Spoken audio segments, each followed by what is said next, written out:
జై బాలయ్య. లేదు సార్, గ్రూప్లో మనం వ్యూస్ వ్యూస్ వ్యూస్ వ్యూస్ మా వ్యాపారం మాది అది. వ్యాపారం.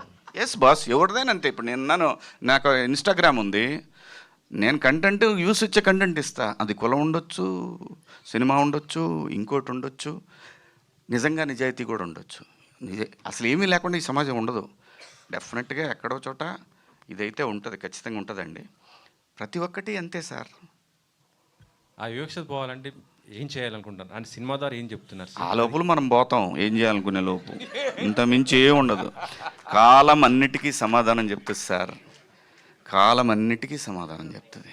ఓకే సార్, ఈ మధ్య ఇండస్ట్రీలో కొంత మంచి మార్పు వచ్చింది అనుకుంటా. అంటే సినిమా టికెట్లు తగ్గిస్తున్నారు. మనం రాజు వెడ్స్ రాంబాయ్ కానీ, లేకపోతే మొన్న వచ్చిన మొగిలి 99 రూపీస్. ఇప్పుడు పెట్టాడు మళ్ళీ ఏదో తీస్తున్నాడు లోపల నుంచి. ఏం కత్తి తీస్తున్నాడు, నోరుతున్నాడు. ఇది నాకు తెలియదండి, నాకైతే అస్సలు తెలియదండి దీని గురించి. సరే శశి గారు చెప్పండి సార్. సార్ యాక్చువల్గా ఇంకా ఆ డిస్కషన్ ఇంకా చేయాలి సార్. ఏదైనా కూడా, ఏ సినిమా అయినా కూడా ఫస్ట్ అది మల్టీప్లెక్సెస్ కానీ సింగిల్ స్క్రీన్స్ కానీ ముఖ్యంగా ప్రొడ్యూసర్స్తో కూర్చొని బిఫోర్ రిలీజు ప్లాన్ చేసి దాన్ని బట్టే మనం రేట్స్ డిసైడ్ చేసుకుంటా ఉన్నామండి, సినిమాని బట్టే. ఇంకోటి టికెట్స్ డెఫినెట్గా అండి కామన్ మ్యాన్కి అందుబాటులో ఉండాల్సిందే, ఉండి తీరాల్సిందే. అలాగే మల్టీప్లెక్స్లో వాళ్ళకి వేరియస్ రీజన్స్ ఉండొచ్చు. మేము కట్టడానికి ఇంత అయింది, మాకు ఇంత అయింది, మాకు ఇంత స్టాఫ్ ఉన్నారు, మాకు ఇంతమంది ఉన్నారు, ఏదన్నా కావచ్చు. 350 కాఫీ ఏంటండి, 3 రోజులు తాగుతాను నేను మా ఇంటి మొత్తం కలిపి. ఇది పరిస్థితి. వాటికి భయపడి చేస్తున్నారు జనం. నిజం ఇది.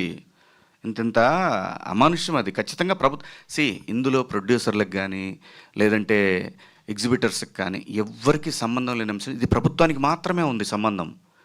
ఇంత నియంత్రణ అనేది వ్యవస్థకే ఉంది. సుప్రీంకోర్టుకు కూడా పోతే ఏం చెప్పిందో తెలుసా? అవునా, అలా జరుగుతుందా, దీని మీద రాష్ట్ర ప్రభుత్వాలు ఏదో ఒకటి తీసుకోవాలి. నువ్వు ఒక ఆర్డర్ ఇస్తే అయిపోద్ది. ఎవడికి వాడిది వాడు అంతే. కానీ కోర్టు ఆర్డర్లు వచ్చే లోపలే మారిపోతుంది. కోర్టు ఆర్డర్ కాదు గురు, కోర్టు ఆర్డర్లు పక్కన పడాయి. అసలు ప్రభుత్వానికి అజమాయిషి తీసుకోవాల్సిన బాధ్యత ఖచ్చితంగా ఉంది. అది ఏ రాష్ట్ర ప్రభుత్వమైనా కేంద్ర ప్రభుత్వం ఎవరైనా సరే.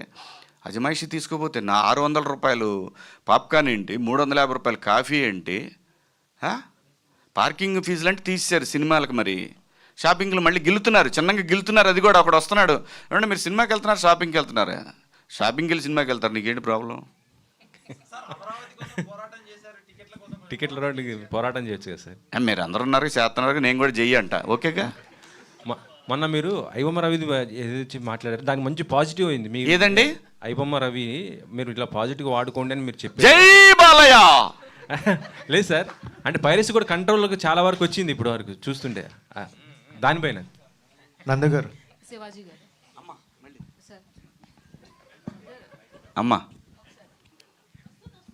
సార్ మంగపతితో